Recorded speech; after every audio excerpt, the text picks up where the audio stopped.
Welcome to the Old Time Radio Westerns. I'm your host, Andrew Rhynes, and I'm excited to bring you another episode absolutely free.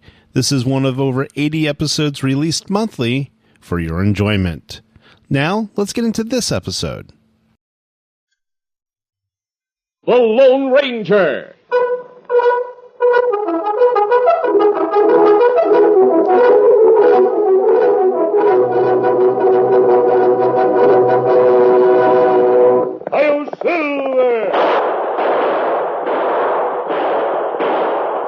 Fiery horse with the speed of light, a cloud of dust, and a hearty Hi-Yo Silver, the Lone Ranger.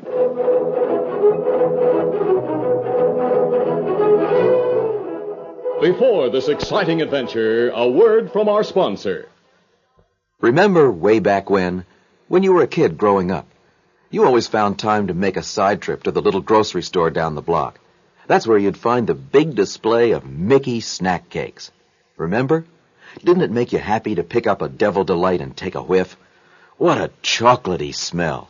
And remember the coconut-sprinkled Jim Jams or the cream-filled banana flips? Well, today, Merita Bakeries still make the Mickey snack cakes you used to love as a kid. That's why Mickey snack cakes are called Smile Food. The bakers know they're spreading smiles and sunshine wherever Mickey snack cakes are sold. Find a little neighborhood grocery store today, or a big modern supermarket. Look for the display of Mickey snack cakes. They're all there, like you used to remember. The Devil Delights, the Jim Jams, the banana flips. Treat yourself to some fresh memories. Treat yourself to a Mickey snack cake. Have a smile on us.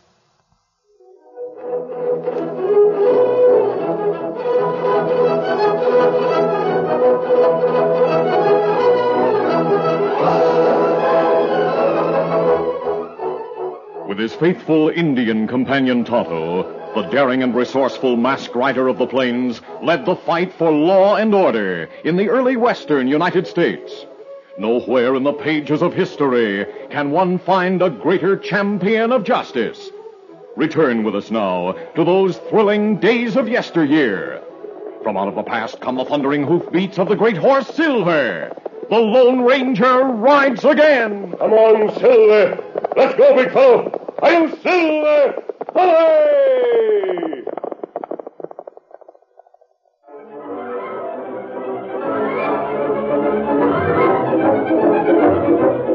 Old Humpy was a mountain with sides that were almost perpendicular in many places. The trail that circled it was barely wide enough for the stagecoach. On one side of the trail, the rock wall rose abruptly. On the other side, there was a 40-foot drop. The cliff at the bottom of the drop was broken by a large opening that led into a cave. The Lone Ranger, drenched to the skin, was familiar with the locality. He made his way through the darkness toward the cave. Oh, easy. Steady, big fellow. Wait right here, Silver. I'll go inside and look around. I want to make sure of our accommodation.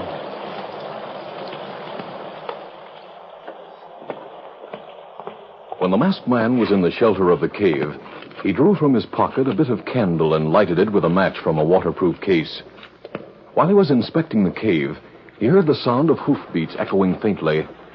Then he realized that the stagecoach trail was almost directly overhead.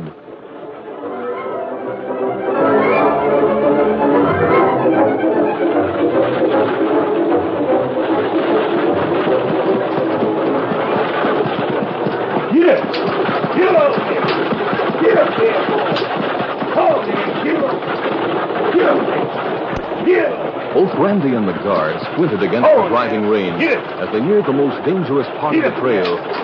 How is it, Randy? Slippery? Mighty slippery. It's our last chance to turn back. Trail narrows from here on. Oh, we can't turn back. Get up there. Get along now. We got the banker's gold to put on board the train in Cinnamon Bend. Coming to the narrow place now, Randy. Look ahead. Yeah, I see it. We'll make it all right. Get up there. Get along now. Cross your fingers, Randy. Here's where we're awful close to the edge. Easy now, boys. Get up there. Get low now. Easy. Hold on! A sudden flash of fire and an ear-splitting explosion came without warning just ahead of the horses. The narrow trail was torn from the wall, and tons of rock crashed down with the horses, the stagecoach, and the occupants.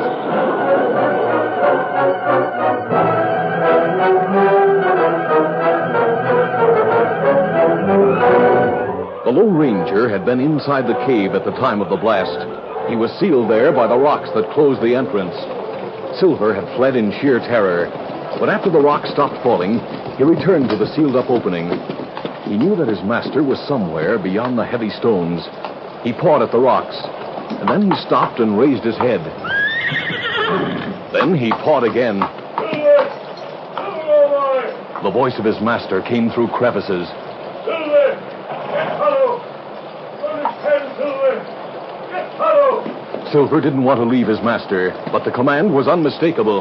Get Tonto, Silver! On your way, Nicole!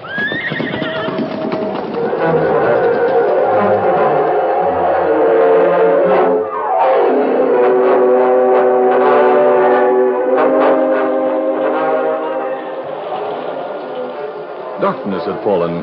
The weather showed no signs of clearing. The rain beat down on the trees and on a small lean-to of thatched pine boughs. Inside the lean-to, it was snug and dry. Tonto and Dan Reed, the nephew of the Lone Ranger, huddled close to a tiny fire. The masked man had left his friends there while he visited his secret silver mine high in the hills. He had planned to return sometime before morning, but Tonto was dubious. It's plenty bad night for travel. Or maybe him camp. Golly, I hope he can find a dry place. Dan, wait a minute. What's the matter, Tonto? Maybe we hear hoofs. You do? We soon know. I'll open the tarpaulin. Can you hear anything now? We hear him. Hoofs come this way. You sure have good ears. I can't. Yes, I can. I hear them. That sound like Silver. And sound like him come without rider. But Tonto, if he's coming without a rider, it means... Well, there he comes. Here's Silver! Scout knows Silver come. Tonto, you were right. The saddle's empty.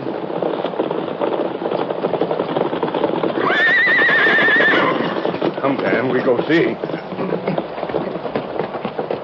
What is it, Silver? Tonto, he's trying to tell us something. Dan, get horse saddled. Something's happened to the Lone Ranger. We follow Silver. Dan Reed and Tonto rode through the hours of darkness and rain, following the Lone Ranger's gallant horse. Dawn brought a lifting of the clouds. The rain stopped, and the sun rose with welcome warmth. But the masked man didn't see the sun. He was surrounded by the total darkness of the cave. He worked steadily, moving rocks and digging at the wet dirt with his fingers. The ground was nearly dry when Silver halted at the pile of dirt and rocks before the cave and the wreckage of the stage nearby. Oh, fella. Steady, fella. Easy, fella. Tonto, he must be somewhere in this mess. Hello there! Tonto, did you hear that? Kimasabi, Tonto! we hear. Silver, bring us. I'm in a cave. Building a field. We move rock. Get you out. Tonto and Dan Reed found heavy poles of hard hickory in the wreckage of the stagecoach, and using these as a lever, pried away rock after rock. After an hour of hard work, an opening was cleared, and the masked man wriggled from the cave. Golly, I'm glad you're all right, sir. Yes, Dan, so am I. For a while, I didn't think I'd see any of you again. Well, Silver come to camp. We follow him back here. One more debt I owe you, Silver. Good boy. What happened, sir? I was in the cave. I heard a stagecoach. Then an explosion. Rocks fell and... Look up there, Tonto. The face of the cliff is smooth. There's no longer a ledge where the trail used to be. The wreckage of the stagecoach is right over there. Oh? Well, we look in stagecoach. There are two fellas inside. One nearby with shotgun. All dead. The horses? Well, they were dead, too. What do you think that explosion could have been? That's what I'd like to know. Help! Who's that? Voice come from that way. Help me! I see him. Come on, Tonto. Maybe he was on the stagecoach, too. He might be able to tell us what happened. Help me! Help! Steady there, steady. Don't try to stand up just yet. Lie down till we look you over. Oh. Dan, do you have canteens? Yes, I'll get some water. The stagecoach. See how badly he's hurt, Tonto. You do it. You were on the stagecoach? I drove it. There was a blast. Blew out the trail. Oh, what's in this chest? Gotta guard it with my life. Steady. Oh. He's lost consciousness. No bones broken. Here comes Dan with the water. That'll help. Here you are. Oh, thanks, Dan. Golly, he's unconscious. Tonto will take care of him while I see what's in this wooden chest.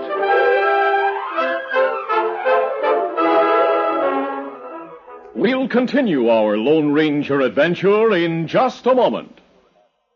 Times sure have changed. Time was when people saved cookouts and picnics for summer and lazy Sundays spent under a big oak tree in the town park. Well, today's family eating habits are much more flexible. Mom might have forgotten how easy it is to fix a cook-in for lunch, maybe with hot dogs and baked beans, or a casual dinner with cheeseburgers, soup, and salad.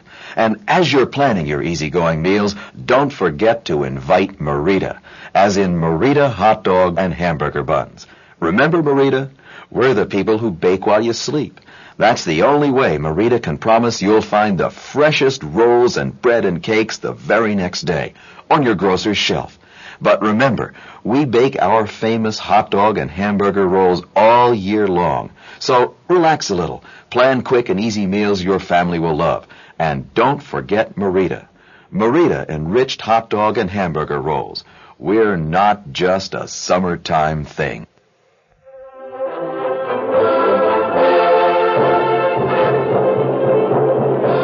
Now to continue. Randy, the young driver of the stagecoach, was badly bruised and had a cut on his head, but his injuries were not serious. When he regained consciousness for the second time, with the Lone Ranger, Tonto, and Dan Reed at his side, he looked around. Then his eyes cleared as they focused on the masked man. Masked. Yes, Randy. You know my name. We went through your pockets and found credentials. Oh. Don't try to sit up just yet. Yeah, I guess I'm weaker than I thought. You were driving the stage when it went over the ledge? Yeah. I remember going over. Next thing I knew, I was in a clump of shrubs. It was morning. What about the others? The shrubs must have broken your fall. The guard and 2 passengers were killed. Killed? You were clutching a wooden box. Box? That's right. Where is it? We've taken care of it. There's nothing of value in it. Nothing of value. It's full of gold. Oh, Randy, there was no gold in the box. Just pieces of iron. Iron? No, it held gold. We'll talk about that later. We'll talk about it now. You stole the gold. You took it out and put in iron to take its place. That mask, you're an outlaw. Oh, wait. Think that over, Randy. If I'd wanted gold from the chest, I could have taken it and ridden away, leaving you here.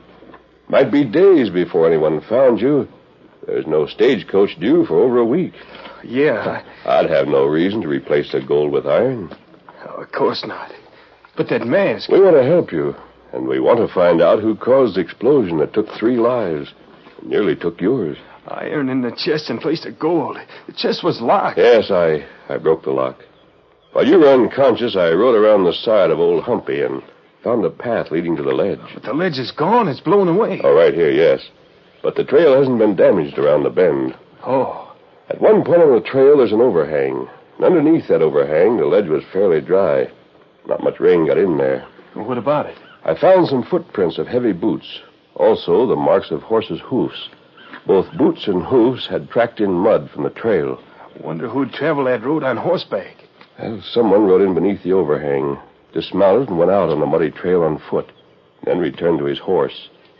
He could have been the man who set that blast. But why would anyone want to wreck the stage, kill the passengers in the guard? Who knew you had a chest that was supposed to be filled with gold? Who? Say, maybe that's it. Maybe they were after the gold. But there was no gold. Oh, yeah, that's so. Perhaps the man who shipped the chest planned to destroy it. Perhaps he hoped to bury it beneath a lot of rock, so it would never be found. And then hold the stagecoach company responsible for a heavy loss. The banker. I wonder if he'd do a stunt like that. Is he a good horseman? One of the best. He came into the office last night and persuaded my boss to let the stage go through. He said the chest of gold had to get to the railroad. I see. And he could have gotten here ahead of the stagecoach, too, even if he started out later than I did. There's a cross-country trail. It's too rocky for a stage, but a single horse could make it. How do you feel, Randy? Mad. I'm going back to town and deal with Bancroft. Steady. We have no proof of anything. But if his boots and his horse's hoofs match the prints... The prints are smeared. We couldn't match them up. But 3 men are dead. Someone's got to pay for that. Someone is going to pay. Is there another stagecoach at the station in Red Rock? Oh, yes. Horses? Well, plenty of them. But why? I have an idea. We're the only ones who know that the trail has been destroyed.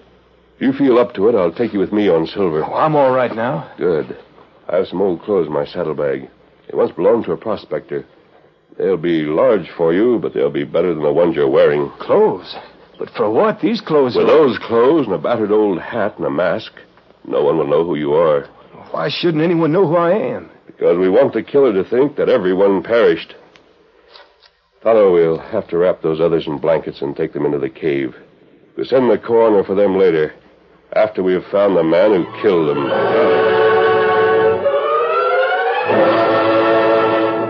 In Red Rock, the sun dried out the mud. There was no word of the disaster that had struck during the night. Bancroft closed his bank and went home at the usual hour. Driscoll closed and locked the stagecoach office at sundown. He went to the rear of the building to get his horse. As he entered the stable, a masked man stepped from the shadows. Hey, Take it easy, Driscoll, and you'll not be hurt. Masked? Who are you?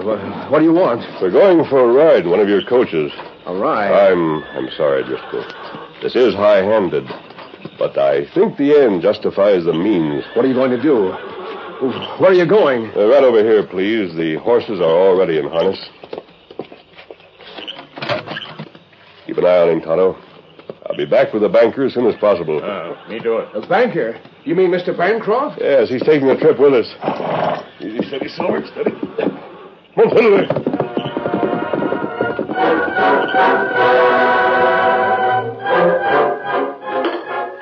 The banker sat at the supper table.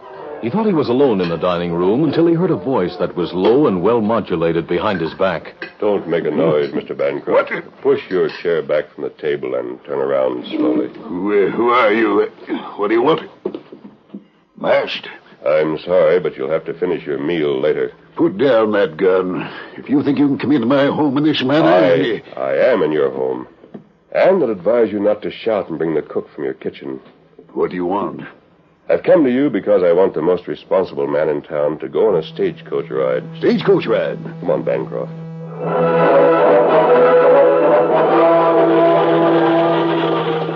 Randy, wearing a mask and the clothing of a prospector, guided 4 horses skillfully through the moonlit night over the trail he had followed through the rain the night before. Inside the stagecoach, Tonto sat next to Driscoll. The Lone Ranger and Bancroft shared the opposite seat. There was little conversation, but from time to time, Bancroft repeated his questions. Where are you taking me? Where are we going on this trip? Look out the side window. There's old Humpy. Notice how it stands out in the moonlight. I'm not interested in mountains at this time of night. I thought you might be. Now, see here. I've been patient with you. I've been patient as long as I'm going to be. I want to know where we're going and why. Take it easy, Driscoll. I demand that you stop this stagecoach right now. Oh, you demand? Yes, and I'm ready to back that demand. Look out, Driscoll. You're covered.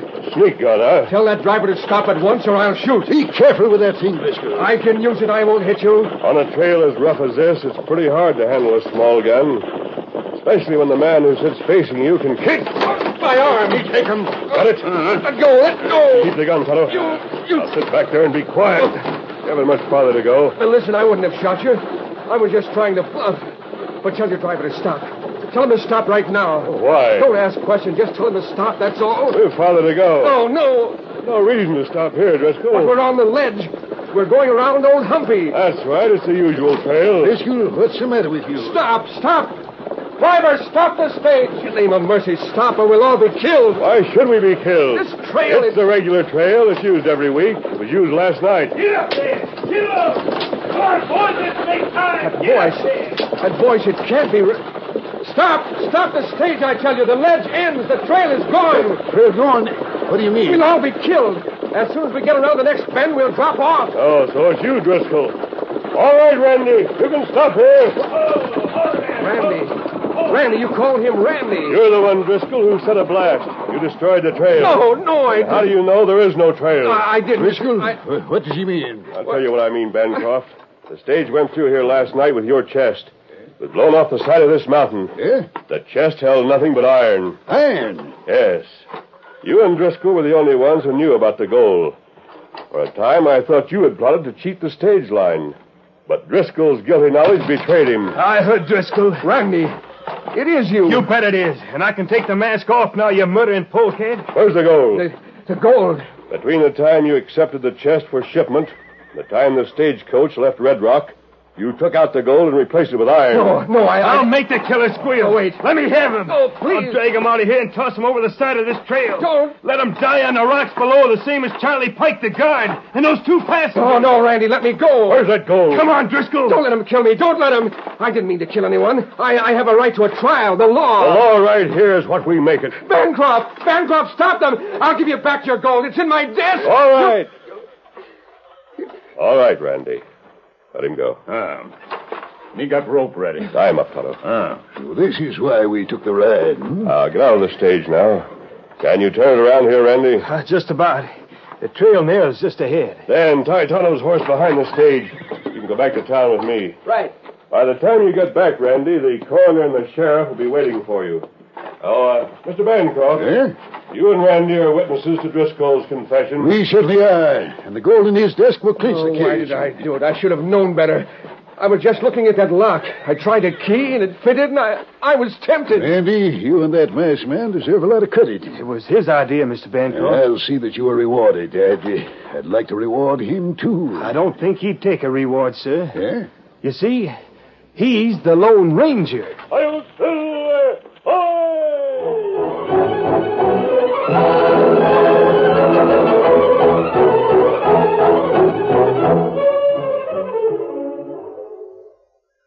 Hello there. I'd like to just take a minute to talk to you about Merita Brown and Serve rolls. As you know, Merita means all that's fresh and good that goes into and comes out of your oven. And Merita Brown and Serve rolls are the ones that bake to a flaky golden brown in just 6 minutes. There are 12 delicious Merita Brown and Serve rolls in every package. And if you don't use them all right away, that's all right too. Merita guarantees freshness for several days after you buy them. Of course, in your freezer, they'll last indefinitely. But don't wait for company to have Merita Brown and Serves. Your family would love to have a basket of fresh, steaming hot rolls with breakfast, or lunch, or dinner. It'll mean you care. And what a delicious way to show your love. After all, your family deserves the best. They deserve Merita. Merita Brown and Serve rolls.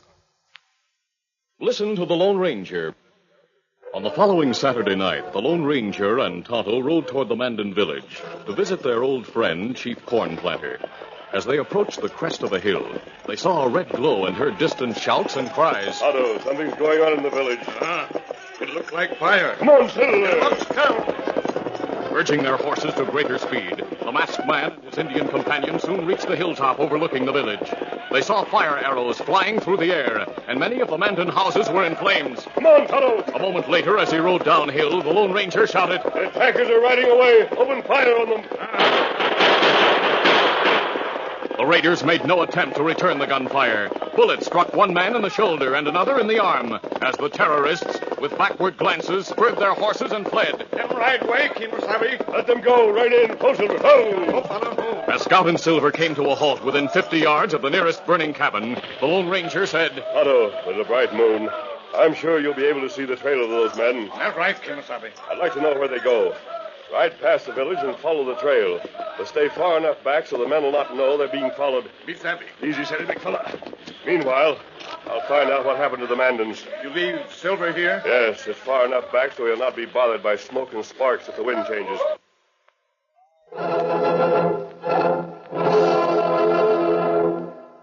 Listen to the Lone Ranger, brought to you by special recording at this same time.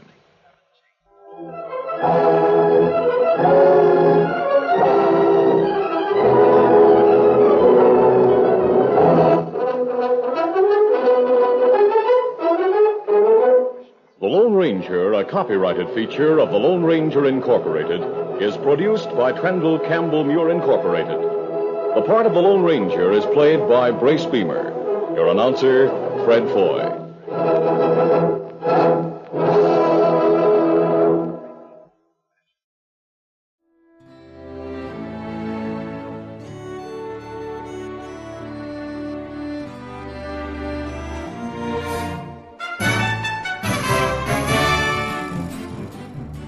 This has been a presentation of OTRWesterns.com, and we hope you enjoyed.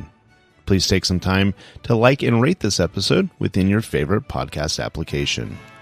Follow us on Facebook by going to OTRWesterns.com/Facebook, and subscribe to our YouTube channel by going to OTRWesterns.com/YouTube. Become one of our ranch hands and unlock some exclusive content. We want to thank the following ranch hand, Steve, who joined us recently. You too can join by going to OTRWesterns.com/donate. Send us an email, podcast@OTRWesterns.com, and you can call and leave us a voicemail, 707-986-8739.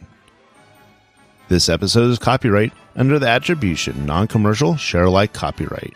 For more information, go to OTRWesterns.com/copyright. Have a great day, and thanks for listening.